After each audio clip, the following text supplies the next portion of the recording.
અને અહીંયા ધ્યાન આપો, દ્રાવણમાં રહેલા Cu+2 બે ઇલેક્ટ્રોન મેળવે છે. શું બનાવે છે? Cu એ આની સપાટી પર જમા થાય છે. હા, ધ્યાન આપજો, કોપરની પટ્ટી ઉપર જમા થાય છે. અહીંયા પટ્ટી પર જમા થશે, ધ્યાન આપજો, ઇનડાયરેક્ટ રેડોક્સ પ્રક્રિયા છે. તો ધ્યાન આપજો, તો દ્રાવણમાં રહેલો Cu+2 બે ઇલેક્ટ્રોન મેળવે, આ ધાતુમાંથી બે ઇલેક્ટ્રોન મેળવી લેશે અને આના ઉપર જમા થાય છે. પણ દ્રાવણમાં રહેલા Cu+2 પર તો આની સપાટી પર શું થશે? રિડક્શન. એટલે આને શું કહીશું? કેથોડ. તો વિદ્યુત ધ્રુવનું વર્ગીકરણ, વિદ્યુત ધ્રુવના પ્રકાર, વીજભારની દ્રષ્ટિએ તો ઋણ વિદ્યુત ધ્રુવ અને ધન વિદ્યુત ધ્રુવ, જેના ઉપર ઇલેક્ટ્રોન આ ઇલેક્ટ્રોન ગુમાવી દે છે. સોરી, અને Zn+2 ગુમાવ્યો, Znમાંથી બન્યો Zn+2 એ દ્રાવણમાં ગયો, પણ ઇલેક્ટ્રોન આમાં જ રહ્યા, સપાટી પર જ રહ્યા. એટલે એમાં અહીંયા અત્યારે જો એનું પ્રમાણ વધારે છે, ઇલેક્ટ્રોનનું પ્રમાણ, એટલે એ ઋણ વિદ્યુત ધ્રુવ છે, એ એનોડ. હવે ધ્યાન આપજો, વિદ્યુત વિભાજન કોષ તમે નાના ધોરણમાં ભણી ગયા હશો. એ વિદ્યુત વિભાજન કોષમાં એનોડને ધન ધ્રુવ કહેવાતું હતું અને કેથોડને ઋણ ધ્રુવ કહેવાતું હતું. અહીંયા ગડબડ ના કરતા. આ વિદ્યુત રાસાયણિક કોષ છે. વિદ્યુત રાસાયણિક કોષમાં યાદ રાખજો, એનોડ ઋણ ધ્રુવ તરીકે વર્તે છે, કેથોડ એ ધન ધ્રુવ તરીકે વર્તે છે. તો અહીંયા ગોટાળા કરતા નહીં. આ યાદ રાખજો, પરીક્ષામાં SQ MCQ માં પૂછાય.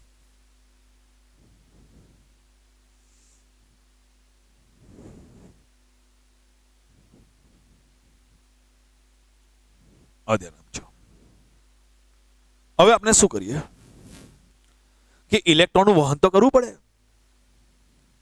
કારણ કે મેં તમને કીધું કે અહીંયા ઇલેક્ટ્રોન મેળવશે, પણ અહીંયાથી ઇલેક્ટ્રોનનું વહન કરીશું ને, આ ઇલેક્ટ્રોન ગુમાવશે. તો આ ઝીંકના વિદ્યુત ધ્રુવ અને કોપરની વિદ્યુત ધ્રુવ, ઝીંકની પટ્ટીને અને કોપરની પટ્ટીને વિદ્યુત વાહક તાર વડે જોડવામાં આવે. કોના વડે જોડવામાં આવે? વિદ્યુત વાહક તાર વડે.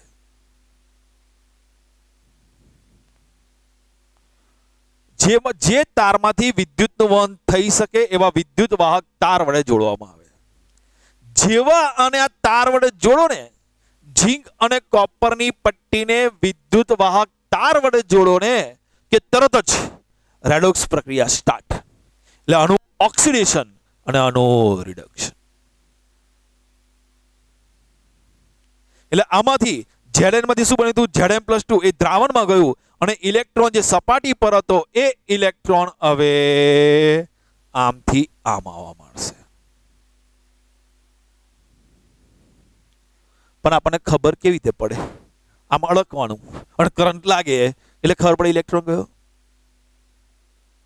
તો અહીંયા આપણે ગેલ્વેનોમીટર મૂકવામાં આવે છે. તમે ગેલ્વેનોમીટર મૂકો તો પણ ચાલે, પોટેન્શિયોમીટર મૂકો તો પણ ચાલે, વોલ્ટમીટર મૂકો તો પણ ચાલે. અહીંયા જે ગેલ્વેનોમીટર મૂક્યું હોય ને એ આવર્તન બતાવે. આમ સીધો હોય તો વિદ્યુતનું વહન, પણ આવર્તન બનાવે, આમ વાંકું વળે એટલે આપણને ખબર પડી જાય કે ભાઈ વહન ચાલુ થઈ ગયું. તો જેવું એનોડ અને કેથોડને જેવી ઝીંક અને કોપરની પટ્ટીને ગેલ્વેનોમીટર મારફતે જોડવામાં આવે છે તો રેડોક્સ પ્રક્રિયા સ્ટાર્ટ થઈ જાય. હવે રેડોક્સ પ્રક્રિયા સ્ટાર્ટ થઈ ગઈ પડે તો કે ગેલ્વેનોમીટર દ્વારા. અહીંયા આપણે ગેલ્વેનોમીટર બતાવી દીધું. આ ગેલ્વેનોમીટર આવર્તન બતાવે એટલે ખબર પડી જાય. તો હવે યાદ રાખજો, ઇલેક્ટ્રોનનો પ્રવાહ ક્યાંથી ક્યાં જાય છે? તો સમજો, ઝીંક છે, જેનું ઓક્સિડેશન થશે શું બને? Zn+2 એ દ્રાવણમાં જશે. જે ઇલેક્ટ્રોન જે અહીંયા સપાટી પર રહી ગયા હતા એ આમ જશે. તો ઇલેક્ટ્રોનનો પ્રવાહ ક્યાંથી ક્યાં જાય છે? તો યાદ રાખજો, ઇલેક્ટ્રોનનો પ્રવાહ એનોડથી કેથોડ તરફ જાય છે. ઇલેક્ટ્રોનનો પ્રવાહ ક્યાંથી ક્યાં જાય છે? તો કે એનોડથી કેથોડ તરફ. તો ઇલેક્ટ્રોનનો તો વિદ્યુત રાસાયણિક કોષમાં ઇલેક્ટ્રોનનો પ્રવાહ ક્યાંથી ક્યાં જાય છે? એનોડથી કેથોડ તરફ જાય છે. આપણને ખબર છે કે ઇલેક્ટ્રોનનો પ્રવાહ એનોડથી કેથોડ તરફ ગયો તો વિદ્યુતનો પ્રવાહ ક્યાંથી ક્યાં જાય? આપણને ફિઝિક્સમાં તમે ભણી ગયો, ઇલેક્ટ્રોનનો પ્રવાહ અને વિદ્યુતનો પ્રવાહ એકબીજાથી વિરુદ્ધ દિશામાં જાય. ઇલેક્ટ્રોનનો પ્રવાહ એનોડથી કેથોડ તરફ વહે છે, ડાબી બાજુથી જમણી બાજુ વહે છે.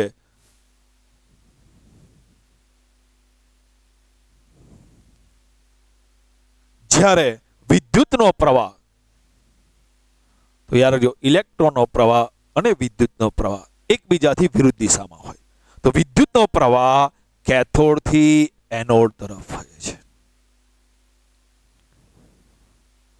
તો વિદ્યુતનો પ્રવાહ કેથોડથી એનોડ તરફ. તો યાદ રાખજો, જમણી બાજુથી ડાબી બાજુ. તો પરીક્ષામાં પૂછાય તો યાદ રાખજો, વિદ્યુત રાસાયણિક કોષમાં ઇલેક્ટ્રોનનો પ્રવાહ એનોડથી કેથોડ તરફ, કેથોડથી એનોડ તરફ કોનો વિદ્યુતનો પ્રવાહ, ઇલેક્ટ્રોનનો પ્રવાહ એનોડથી કેથોડ તરફ વિદ્યુતનો પ્રવાહ. ગેલ્વેનોમીટર શું બતાવે છે? તો ગેલ્વેનોમીટર વિદ્યુતના પ્રવાહની દિશા દર્શાવે છે.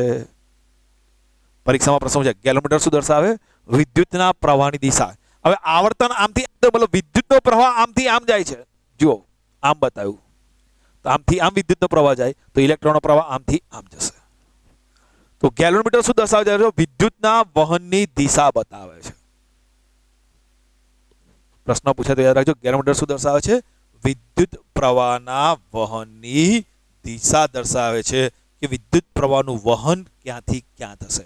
તો ગેલ્વેનોમીટર એવું દર્શાવે છે કે વિદ્યુત પ્રવાહનું વહન કેથોડથી એનોડ તરફ થાય છે, જમણી બાજુથી ડાબી બાજુ તરફ થાય છે. ચાલો, બીજા પણ પ્રશ્ન પૂછાય તો યાદ રાખજો. ડેનિયલ કોષમાં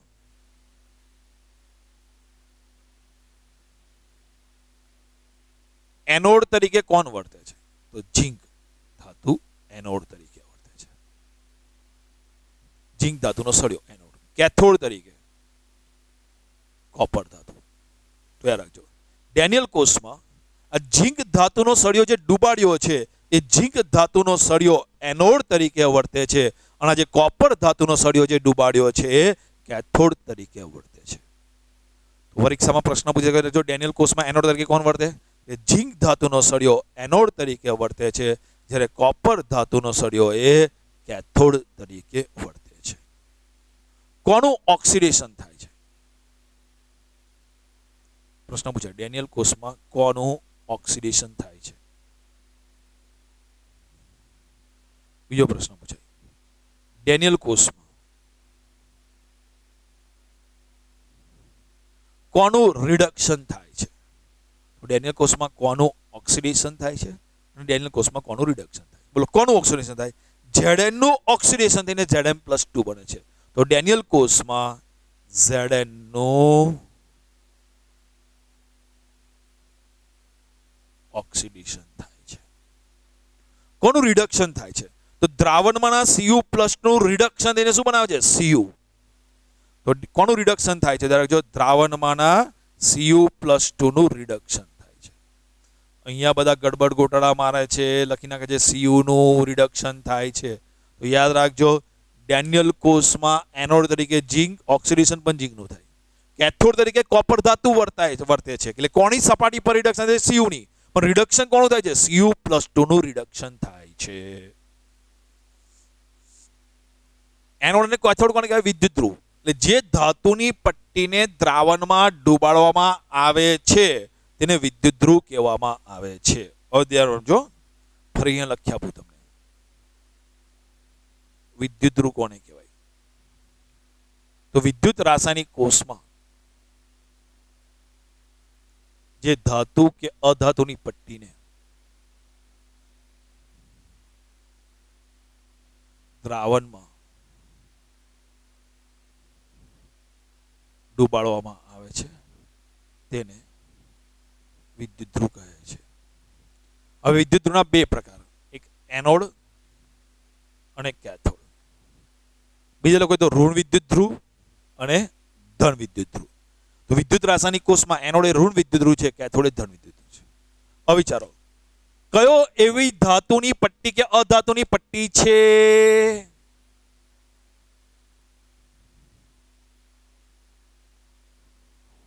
તો આમાં આ ત્રણમાં બે પટ્ટી ડૂબાડી છે, એક ઝીંકની પટ્ટી અને કોપરની પટ્ટી. તો આ ડેનિયલ કોષમાં બે વિદ્યુત ધ્રુવ છે, એક Zn અને એક Cu. તો પહેલી વસ્તુ સમજી લેજો, વિદ્યુત ધ્રુવ. તો ડેનિયલ કોષમાં બે વિદ્યુત ધ્રુવ છે, એક ઝીંકની પટ્ટી છે અને બીજી Cu ની પટ્ટી એ વિદ્યુત ધ્રુવ છે. તો ડેનિયલ કોષમાં બે વિદ્યુત ધ્રુવ છે, ઝીંક અને Cu. હવે આમાંથી કયો એનોડ અને કયો કેથોડ? તો જેની સપાટી પર ઓક્સિડેશન થાય, જે વિદ્યુત ધ્રુવની સપાટી પર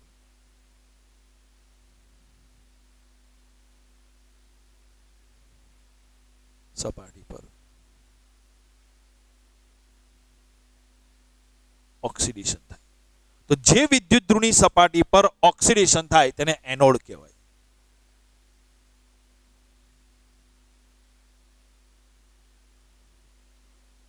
જે વિદ્યુત ધ્રુવની સપાટી પર રિડક્શન થાય તેને કેથોડ કહે છે. તો મને એવું કહો, આ ડેનિયલ કોષમાં હવે કોની સપાટી પર Zn અને Cu માંથી કોની સપાટી પર ઓક્સિડેશન થાય? ઝીંકની સપાટી પર ઓક્સિડેશન થાય છે. તો ઝીંક એ એનોડ છે અને Cu ની સપાટી પર રિડક્શન થાય છે, Cu એ કેથોડ છે. હવે ગડબડ ના કરતા. તો એનોડ તરીકે કોણ છે? ઝીંક ધાતુ. કેથોડ તરીકે કોણ છે? કોપર ધાતુ. વારે ઘડીએ પરીક્ષામાં પ્રશ્ન થાય છે અને બધા છોકરાઓ ગડબડ કર્યા કરે છે, તો ગડબડ ના કરતા. તો ઝીંક ધાતુ એ એનોડ તરીકે વર્તે છે, કોપર ધાતુ એ કેથોડ તરીકે વર્તે. બીજું, કોનું ઓક્સિડેશન થાય છે અને કોનું રિડક્શન થાય છે? તો અહીંયા જોઈને તમને ખબર પડી જશે કે ZnSO4 ના દ્રાવણમાં ઝીંકનું ઓક્સિડેશન થાય છે અને CuSO4 ના દ્રાવણ એટલે આ ZnSO4 વાળા પાત્રમાં ઝીંકનું ઓક્સિડેશન થાય છે અને આનું રિડક્શન થાય છે. CuSO4 ના પાત્રમાં દ્રાવણમાં રહેલા Cu+ નું રિડક્શન થાય છે. હવે બીજું ધ્યાન આપજો, અર્ધકોષ.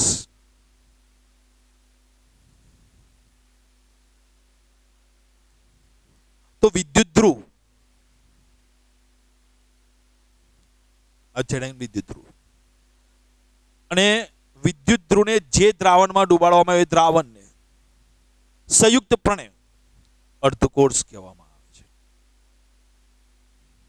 તો વિદ્યુત ધ્રુવ Zn, વિદ્યુત ધ્રુવ અને જે દ્રાવણમાં જે દ્રાવણ વિદ્યુત ધ્રુવને અનુલક્ષીને ઝીંકને કોને બોલો? ZnSO4 ના દ્રાવણમાં ડૂબાવે છે અને કમ્પ્લીટ રીતે શું કહેવાય? અર્ધકોષ. આ કોપરનો વિદ્યુત ધ્રુવ એને CuSO4 ના દ્રાવણમાં ડૂબાડવામાં આવે છે. આ વિદ્યુત ધ્રુવ અને આ દ્રાવણ એને કમ્બાઇન્ડ રીતે શું કહેવાય? અર્ધકોષ. તો વિદ્યુત ધ્રુવ અને દ્રાવણની સંયુક્ત પ્રણાલીને અર્ધકોષ કહેવામાં આવે છે. અર્ધકોષની વ્યાખ્યા લખો તો લખી દેજો. વિદ્યુત ધ્રુવ અને જે દ્રાવણમાં વિદ્યુત ધ્રુવને ડુબાડવામાં આવ્યો હોય તે દ્રાવણને સંયુક્તપણે એક સાથે અર્ધકોષ કહેવામાં આવે છે. ફરી બોલું છું, અર્ધકોષની વ્યાખ્યા લખી હોય તો વિદ્યુત ધ્રુવ અને જે દ્રાવણમાં વિદ્યુત ધ્રુવ ડુબાડવામાં આવેલ હોય તે દ્રાવણને સંયુક્તપણે આ બેને કમ્બાઇન અર્ધકોષ કહેવામાં આવે છે. ફરી બોલું, વિદ્યુત ધ્રુવ અને જે દ્રાવણમાં વિદ્યુત ધ્રુવ ડુબાડવામાં આવ્યો છે તે દ્રાવણને સંયુક્તપણે એટલે કમ્બાઇન, આ બધું કમ્બાઇન અને શું કહેવાય? અર્ધકોષ. તો અહીંયા ધ્યાન આપો.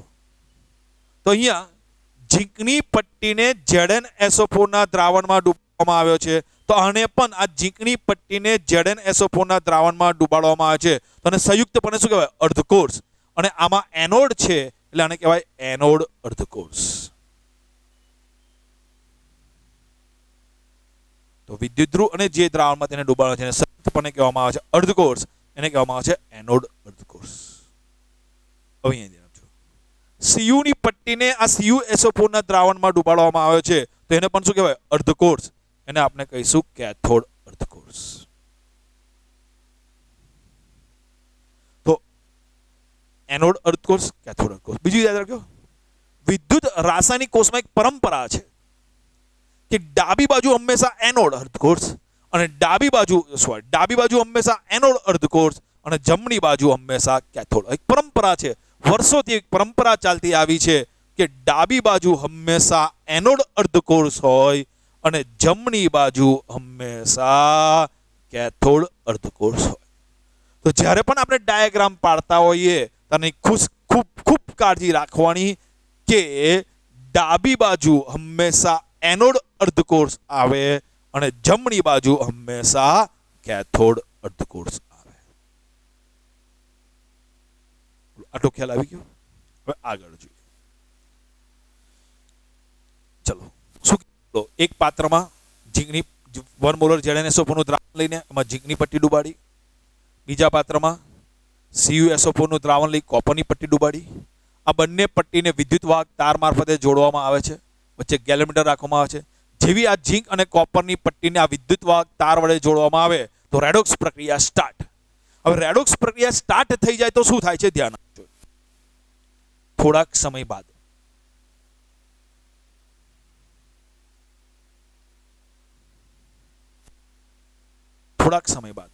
આ ઝીંકનું ઓક્સિડેશન થાય તો ઝેડએમમાંથી શું બને? Zm+2 Zm+2 અને આ Zm+2 દ્રાવણમાં આવતો જાય. હવે ધ્યાન આપજો. શરૂઆતમાં દ્રાવણમાં Zm+2 ની સાંદ્રતા અને SO4-2 ની સાંદ્રતા સમાન હતી, પણ ઝીંકનું ઓક્સિડેશન થવાને કારણે Zm+2 બનતો ગયો, દ્રાવણમાં આવતો ગયો. ઝીંકનું ઓક્સિડેશન થઈને દ્રાવણમાં Zm+2 આવતો ગયો તો દ્રાવણમાં Zm+2 નું પ્રમાણ વધતું ગયું. તો ધીરે ધીરે દ્રાવણમાં Zm+2 નું પ્રમાણ વધતું જાય એટલે દ્રાવણમાં Zm+2 ની સાંદ્રતા એ SO4-2 કરતા પણ વધારે બની ગઈ. એટલે એનોડ અર્ધકોષ એ ધન વિદ્યુત ભારિત બની ગયો. થોડાક સમય પછી એનોડ અર્ધકોષ એ કેવો બની ગયો? ધન વિદ્યુત ભારિત. એટલે કે એમાં ધન વિદ્યુત ભારનું પ્રમાણ ઋણ વીજભાર કરતા વધી ગયું.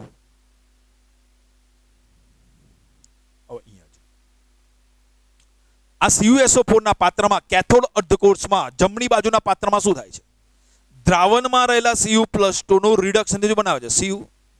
તો દ્રાવણમાં રહેલા Cu+2 નું પ્રમાણ Cu+2 નું રિડક્શન થયું, દ્રાવણમાં Cu+2 વપરાતો ગયો. તો દ્રાવણમાં Cu+2 નું પ્રમાણ ઘટતું જાય. મતલબ એવું કહેવાય કે એના કરતા ઋણ વીજભારનું પ્રમાણ શું થઈ ગયું? વધી ગયું. તો અહીંયા CuSO4 ના દ્રાવણમાં Cu+2 નું રિડક્શન થાય છે. Cu+2 વપરાતો ગયો.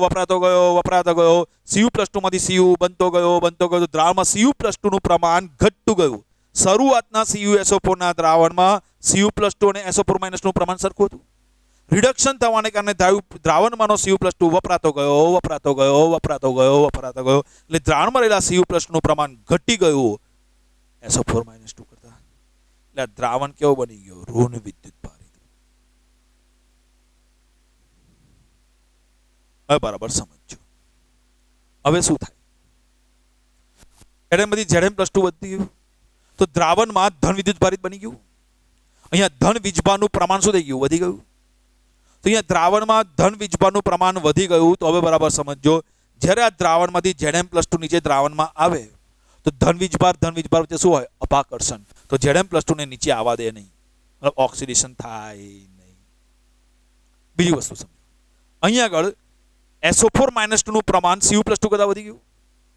એટલે જો કોઈ Cu+2 આની આગળ આ પાત્રના સપાટી ઉપર જવા જાય, આ કોપરની સપાટી ઉપર જવા જાય, તેને પકડી રાખીને જવા દે, ના જવા દે. ન જ્યારે મેરે સૈયા કરીને પકડી રાખે. કેમ? Cu+2 નું પ્રમાણ ઓછું છે, ઋણ વીજભારનું પ્રમાણ વધારે છે, અને ઋણ વીજભાર અને ધન વીજભાર વચ્ચે શું હોય? આકર્ષણ. એટલે આ Cu+2 ને આ કોપરની પટ્ટી પર જવા જ ના દે તો એનું Cu+2 નું અહીં આગળ રિડક્શન થતું એ બંધ થઈ જાય. એટલે થોડાક સમય બાદ જ્યારે એનોડ અર્ધકોષ ધન વિદ્યુત ભારિત બની જાય, કેથોડ અર્ધકોષ જમણી બાજુનો અર્ધકોષ જ્યારે ઋણ વિદ્યુત ભારિત બની જાય ત્યારે આ વિદ્યુત રાસાયણિક કોષ કાર્ય કરતો અટકી જાય છે. આનું નિરાકરણ કરવા માટે એક ક્ષાર સેતુ સોલ્ટ બ્રિજનો ઉપયોગ કરવામાં આવે છે. તો ધ્યાન આપજો. જ્યારે આ પ્રોબ્લેમ થયો કે એનોડ અર્ધકોષ એ ધન વિદ્યુત ધ્રુવાભારિત બની ગયો, કેથોડ અર્ધકોષ એ ઋણ વિદ્યુત ભારિત બની ગયો, તો વિદ્યુત રાસાયણિક કોષ કાર્ય કરતો અટકી જાય છે. આ વિદ્યુત રાસાયણિક કોષ કાર્ય કરતો અટકી જાય છે એટલા માટે એક નવા સાધનનો ઉપયોગ કરવામાં આવ્યો, ક્ષાર સેતુ સોલ્ટ બ્રિજ. ધ્યાન આપજો. ક્ષાર સેતુ કોણ છે? યુ આકારની કાચની નળી છે જેને ઊંધી ગોઠવી છે. તો અહીંયા તમને લખાઈ દઉં ક્ષાર સેતુ શું છે.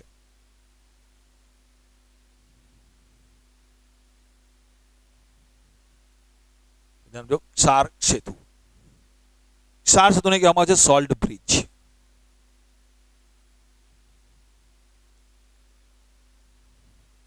તો ક્ષાર સેતુ એ યુ આકારની કાચની નળી છે.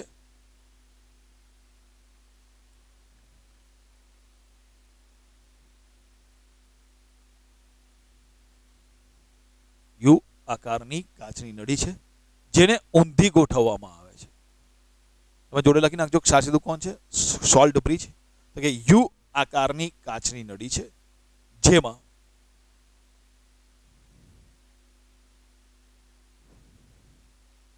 નિષ્ક્રિય વિદ્યુત વિભાજ્ય, નિષ્ક્રિય એટલે કામ ના કરે એવા, હા, નિષ્ક્રિય વિદ્યુત વિભાજ્ય જેવા કે KCl, KNO3 કે એમોનિયમ નાઇટ્રેટનું અગર અગરમાં, અગર અગર નામનો દ્રાવક છે, અગર અગરમાં, તો ત્યાં યુ આકારની કાચની નળી છે જેમાં નિષ્ક્રિય વિદ્યુત વિભાજ્ય જેવા કે KCl, KNO3 અને એમોનિયમ નાઇટ્રેટનું અગર અગરમાં દ્રાવણ બનાવીને ભરવામાં આવે છે.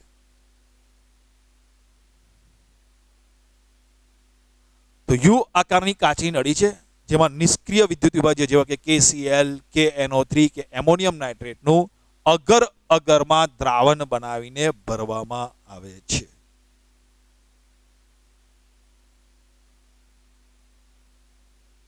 આટલી વસ્તુ યાદ આવી ગયું? તો જો યુ આકારની કાચની નળી છે, ધ્યાન આપજો, આ યુ આકારની કાચની નળી છે જેમાં એમોનિયમ નાઇટ્રેટ,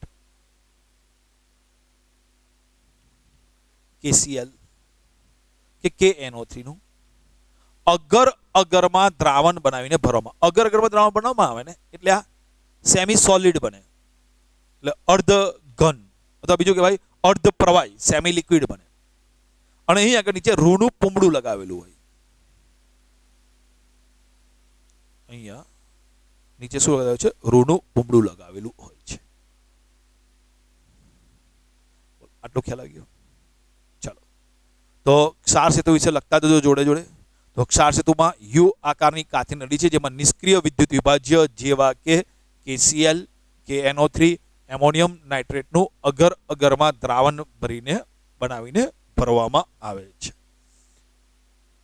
કાર્ય. તો ક્ષાર સેતુ બે પ્રકારનું કાર્ય કરે છે. એક, બે દ્રાવણોને જોડવાનું કાર્ય કરે છે. બે દ્રાવણોને જોડવાનું કાર્ય કરે એટલે બહારથી પેલા વિદ્યુત વાહક તાર વડે જોડ્યો ને એ બાહ્ય પરિપથ કહેવાય. તો ધ્યાન આપજો, આજે વિદ્યુત વાહક તાર વડે જોડ્યું છે ને એ બાહ્ય પરિપથ કહેવાય.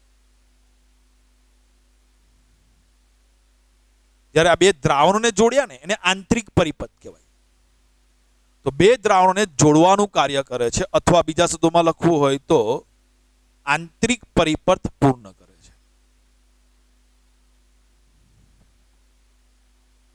તો ક્ષાર સેતુના બે પ્રકારના કાર્ય છે. એક, બે દ્રાવણોને જોડવાનું કાર્ય કરે છે, અથવા બીજા શબ્દોમાં કહેવાય કે આંતરિક પરિપથ પૂર્ણ કરે છે. તો ક્ષાર સેતુના બે કાર્ય, એક, બે દ્રાવણોને જોડવાનું કાર્ય કરે છે, આંતરિક પરિપથ પૂર્ણ. બીજું કાર્ય,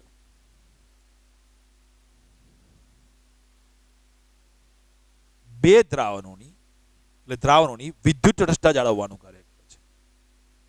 દ્રાવણોની વિદ્યુત તટસ્થતા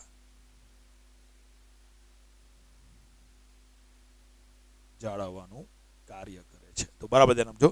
તો ક્ષાર સેતુનું કાર્ય શું છે? તો ક્ષાર સેતુ બે પ્રકારના કાર્ય કરે છે. એક, બે દ્રાવણોને જોડવાનું કાર્ય કરે છે, અને બીજું, દ્રાવણોની વિદ્યુત તટસ્થતા જાળવી રાખવાનું કાર્ય કરે છે. તો બરાબર ધ્યાન આપજો. બે દ્રાવણોની વિદ્યુત તટસ્થતા કેવી રીતે જાળવી રાખે? ચલો અહીંયા ધ્યાન આપજો. જ્યારે શરૂઆતમાં બોલો ZnSO4 ના દ્રાવણમાં Zn+2 અને SO4-2 ની સાંદ્રતા કેવી હતી? સરખી. તો ZnSO4 ના દ્રાવણમાં શરૂઆતમાં Zn+2 અને SO4-2 ની સાંદ્રતા સરખી હતી, પણ ઝીંકનું ઓક્સિડેશન થવાને કારણે દ્રાવણમાં Zn+2 આવતો ગયો, એ દ્રાવણમાં Zn+2 નું પ્રમાણ વધતું ગયું હતું. તો ધન વીજભારનું પ્રમાણ વધી ગયું.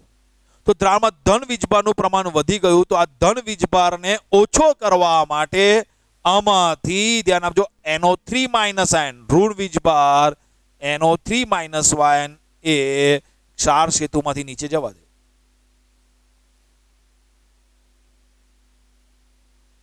એટલે નીચે ધન વીજભારિત હોય એમાં ઋણ વીજભાર આવતો જાય તો વિદ્યુત રીતે કેવું બની જાય? તટસ્થ બની જાય છે.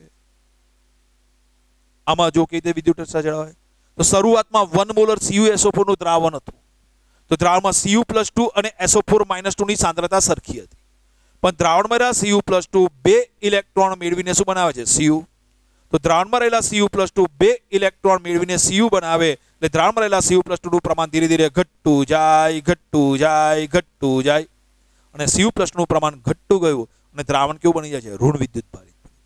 તો ક્ષાર સેતુ શું કરે છે? અહીંયાથી ઋણ વિદ્યુત ભારિત બની ગયો, ધન આયન NH4+ અહીંથી નીચે આવે. તો નીચે અહીંયા ઋણ વીજભારનું પ્રમાણ વધી ગયું હતું, અહીંથી ધન વિદ્યુત ધ્રુવ આવતો જાય તો આ તટસ્થ બની જાય અને કાર્ય એનું ચાલુ રહે. તો ક્ષાર સેતુ જે છે એ ધ્યાન આપજો. ક્ષાર સેતુ બે પ્રકારના કાર્ય કરે છે. એક, બે દ્રાવણોને જોડવાનું કામ કરે છે અને બીજું દ્રાવણોની વિદ્યુત તટસ્થતા જાળવી રાખવાનું કાર્ય કરે છે. ક્ષાર સેતુ કેવી રીતે બે દ્રાવણોને જોડવાનું કામ કરે? તો આંતરિક પરિપથ પૂર્ણ કરે તમને દેખાઈ જ જાય છે. બે દ્રાવણોને જોડવાનું કામ કરે અને બીજું તેની વિદ્યુત તટસ્થતા જાળવી રાખવાનું. કેવી રીતે વિદ્યુત તટસ્થતા જાળવી રાખે? કારણ કે એનોડ અર્ધકોષમાં ધન વિદ્યુતભારનું પ્રમાણ વધી ગયું હોય તો ક્ષાર સેતુ ઋણ આયન એમાં જવા દે. ધન વીજભાર તટસ્થ, ધન વીજભાર વધી ગયો હોય ઋણ વીજભાર આપે એટલે તટસ્થ બની જાય. કેથોડ અર્ધકોષમાં જમણી બાજુના અર્ધકોષમાં ઋણ વીજભારનું પ્રમાણ વધી ગયું હોય તો ક્ષાર સેતુ ધન આયનને આપે એટલે ધીરે ધીરે ઋણ વીજભાર હોય ઓછો થતો જાય એટલે છેલ્લે તટસ્થ થઈ જશે. તો ક્ષાર સેતુ બે પ્રકારનું કાર્ય કરે છે. એક, બે દ્રાવણોને જોડવાનું કાર્ય કરે છે અને બીજું દ્રાવણોની વિદ્યુત તટસ્થતા જાળવી રાખવાનું કાર્ય કરે છે. બીજો એક પ્રશ્ન પણ છે. ક્ષાર સેતુમાં કયું દ્રાવણ ભરી શકાય? ક્ષાર સેતુમાં કયું દ્રાવણ ભરી શકાય? યાદ રાખજો. જે પદાર્થમાં ધન આયન અને ઋણ આયનની વાહકતા સમાન હોય